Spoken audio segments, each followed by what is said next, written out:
হাত বাড়াইলাম, আল্লাহ তুমি দোয়া কেন কবুল আর মঞ্জুর করিয়া নাও আল্লাহ।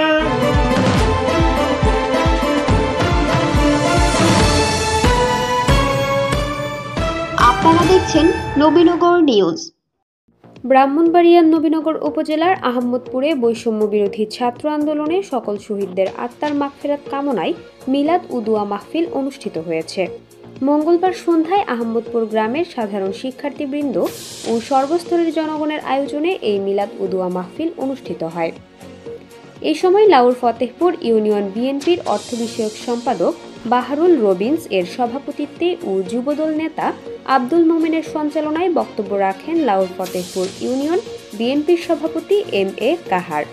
নবীনগর উপজেলা কৃষক দলের যুগ্ম সাধারণ সম্পাদক বশির আহমেদ, লাউর ফতেহপুর ইউনিয়ন বিএনপির সাংগঠনিক সম্পাদক নজরুল ইসলাম চৌধুরী, লাউর ফতেহপুর ইউনিয়ন কৃষক দলের সভাপতি বুরহানুদ্দিন, বিএনপি নেতা ডাক্তার ইদ্রিস আলী, বৈষম্য বিরোধী ছাত্র আন্দোলনে সমন্বয়ক সাইফুল ইসলাম সবুজ, ওয়ার্ড বিএনপির সভাপতি আব্দুল আওয়াল চৌধুরী। এই সময় অন্যান্যদের মধ্যে আরও উপস্থিত ছিলেন লাউর ফতেহপুর ইউনিয়ন বিএনপির ত্রাণ ও পূর্ণ বিষয়ক সম্পাদক জাহিদুল ইসলাম, হাজি হারুনুর রশিদ, আলী হোসেন, কাজল চৌধুরী, শাহজাহান, নাজিম উদ্দিন, মুক্তার হোসেন, সেলিম সরকার, সাইদুল সরকার সহ আরও বহু গণ্যমান্য ব্যক্তিবর্গ। এমন কোন নেতা কর্মী নেই যে ব্যক্তি না আওয়ামী লীগ সরকারের অত্যাচারে নিপীড়নে নির্যাতন শিকার হয়েছে না।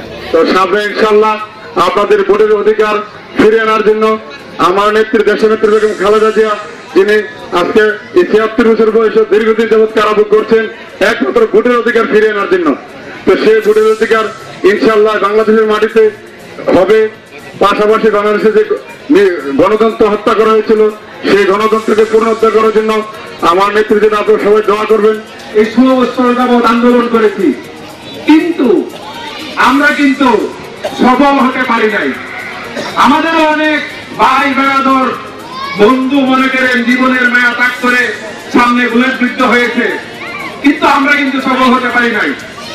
এই আজকের যে সফলতা আমাদের নতুন করে ২০২৪ সালে যে স্বাধীনতা আমাদেরকে এনে দিয়েছেন, আমাদের বাংলাদেশের সবার গর্ব আবু সাইদ থেকে ধরে বৃদ্ধ, যুবক, ছাত্র, শিশু, তাদের রুহের মাগফিরাত কামনা করছি। আমরাই এমপি মন্ত্রীরা ভালো লোককে বুঝছি, আমরা তাদেরকে নির্বাচিত করে আমরা সংসার চালানোর চেষ্টা করবো, প্রধানমন্ত্রী বানাবো ইনশাআল্লাহ।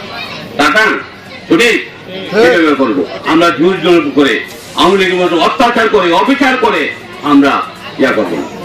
অনির্বাচিত সরকার যেই ১৭ বছর যাবৎ আমাদের বাংলাদেশের উপর জুলুম নির্যাতন চালিয়েছেন, গুলি করে মানুষ হত্যা করেছেন, সেই ধারাবাহিকতায় যখনই আমার ছেলে, আপনার ছেলে, আমার ভাই, আপনার ভাই বোন কোটা সংস্কার করার জন্য আন্দোলন করেছে, তদ্রুপ তারাও ঠিক সেভাবেই পাখির মতো গুলি করে এই দেশের আমাদের মতন বৃদ্ধ বয়সের লোকদের সন্তানদেরকে মেরে বুক খালি করেছেন। সেই সরকারের পতন হয়েছে। আলোচনা শেষে দেশ, জাতি ও বৈষম্য বিরোধী ছাত্র আন্দোলনে সকল শহীদদের আত্মার মাগফিরাত কামনায় মিলাদ শেষে দোয়া পরিচালনা করেন জেলা ছাত্রদলের সাবেক সহসাধারণ সম্পাদক মোজাম্মেল হক। নবীনগরের আহমদপুর থেকে ঘুরে এসে নিজস্ব প্রতিনিধি কাউসার আলমের পাঠানো তথ্যচিত্রে নবীনগর নিউজ।